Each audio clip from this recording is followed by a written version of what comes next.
লা ইলাহা ইল্লাল্লাহ লা ইলাহা ইল্লাল্লাহ লা ইলাহা ইল্লাল্লাহ লা ইলাহা ইল্লাল্লাহ সবাই লা ইলাহা ইল্লাল্লাহ লা ইলাহা ইল্লাল্লাহ লা ইলাহা ইল্লাল্লাহ লা ইলাহা ইল্লাল্লাহ লা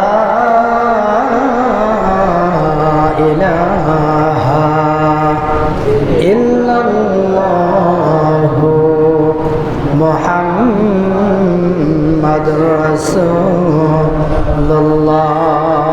সাল্লাল্লাহু আলাইহি ওয়াসাল্লাম। আলহামদুলিল্লাহি রাব্বিল আলামিন ওয়াসসালাতু ওয়াসসালামু আলা সাইয়্যিদিল মুরসালিন ওয়া আলা আলিহি ওয়া আসহাবিহি আজমাইন, আম্মা বা'দ।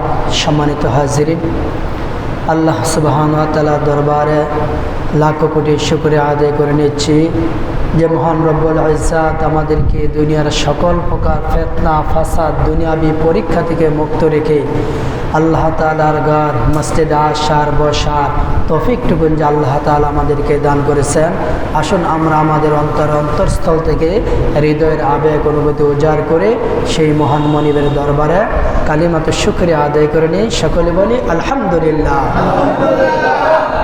লক্ষ কোটি তারও চাইতে অনেক অনেক বেশি দুরূদ এবং সালাম আখির জামানার পয়গম্বর উম্মতের কান্ডারি দুজানে বাদশাহ নবী মুহাম্মদ সাল্লাল্লাহু আলাইহি ওয়াসাল্লামের উপরে।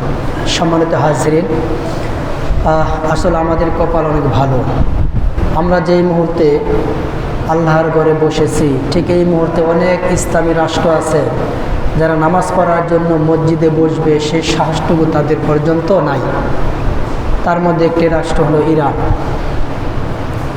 আমরা সকলে অবগত আছি যে ইহুদি নাসারা খ্রিস্টান যারা বিধর্মী তারা কিন্তু এক। তাদের টার্গেট হলো কিভাবে মুসলমানদের মধ্যে দ্বন্দ্ব লাগানো যায়, মুসলমানদের কিভাবে শেষ করা যায়। এই টার্গেট নিয়ে, এই মিশন নিয়ে তারা দুনিয়াতে কাজ করতেছে এবং তারা একটার পরে একটা দেখেন মুসলমান নেতাদেরকে তারা মেরে ফেলছে। আফগানিস্তান শেষ করলো, ইরাক শেষ করলো, এভাবে বসনিয়া চেচনিয়া মুসলমান কান্ট্রির মধ্যে তারা বিভিন্নভাবে একটা যুদ্ধ বিগ্রহ লাগিয়ে রেখেছে। এখন চলতেছে ইরান। এমন কিছু অজুহাত দেয় যে অজুহাতগুলো অজুহাতের কোনো গ্রহণযোগ্যতা নাই। সে অজুহাত দিয়ে তারা মুসলমান প্রধান যারা আছে, যারা শক্তি আছে, যে সকল মুসলমান রাষ্ট্রের যারা কথা বলবে মুসলমানের পক্ষে, এরা যেন কথা না বলতে পারে, এর জন্য এক এক করে তাদেরকে মারা হচ্ছে। সেই ধারাবাহিকতায় এখন চলতেছে ইরান। দেখেন আল্লাহ তাআলা বলিয়ে দিয়েছেন ইহুদি নাসারা যারা তারা কখনোই মুসলমানদের বন্ধু হবে না।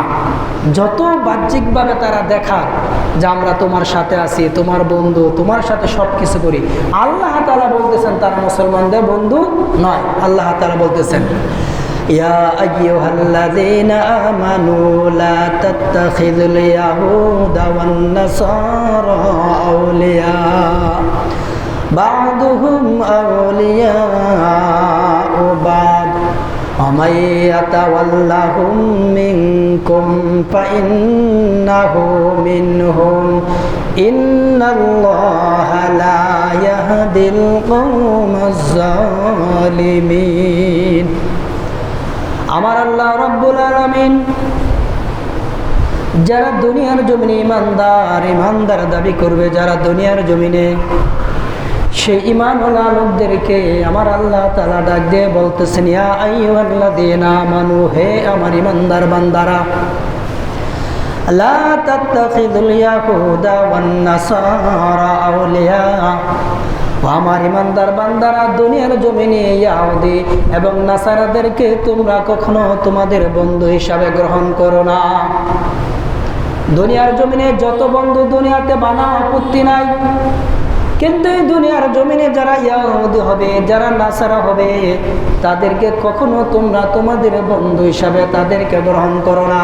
কারণ বা'দুহুম আউলিয়া ও বাদ, আমার আল্লাহ তাআলা বলতেছেন নাসারা হলো ইহুদিদের বন্ধু, ইহুদি হলো নাসারাদের বন্ধু, তারা তাদের বন্ধু, কিন্তু তারা কখনো মুসলমানের বন্ধু হতে পারে না।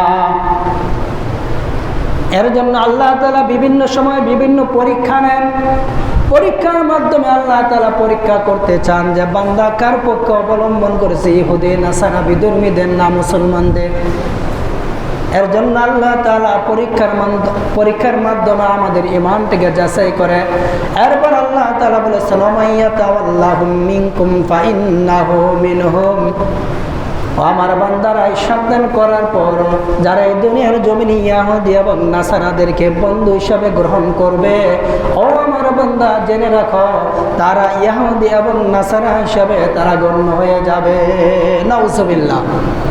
তার মানেটা হলো এই দুনিয়ার জমিনে যারা ইহুদিকে বন্ধু বানাবে, নাসারাদেরকে বন্ধু বানাবে, আমার আল্লাহ তাআলা বলতেছেন তারা ইহুদি এবং নাসারা হয়ে যাবে দুনিয়াতে। শুধু তাই না, ইন্নাল্লাহা লা ইয়াহদিল কওমাজ জালিমিন। আর আল্লাহ তাআলা কখনো জালেম সম্প্রদায়কে আল্লাহ তাআলা সাহায্য হেদায়েত প্রাপ্ত করেন না। তার মানেটা হলো এই দুনিয়াতে মুসলমানদের বন্ধু কেবল মুসলমানে হতে হবে। ইহুদি নাসারা কখনোই মুসলমানের বন্ধু হতে পারবে না, যদিও বাহ্যিকভাবে তারা নিজেদেরকে মুসলমান বন্ধু হিসেবে ঘোষণা করে, দাবি করে, কিন্তু আল্লাহ তাআলা বলতেছেন যে না না, তারা কখনোই তোমাদের বন্ধু হতে পারবে না, তারা তাদের বন্ধু, তোমাদের বন্ধু না। এই সাবধানতা অবলম্বন করে পরও যে সকল ইমানদার মানুষ ইহুদি এবং নাসারাদের সাথে বন্ধুত্ব রাখবে, আমার আল্লাহ তাআলা বলতেছেন তারা ইহুদি এবং নাসারা হিসাবে গণ্য হয়ে যাবে এবং তারা কখনোই আমার কাছ থেকে হেদায়েত প্রাপ্ত হবে না।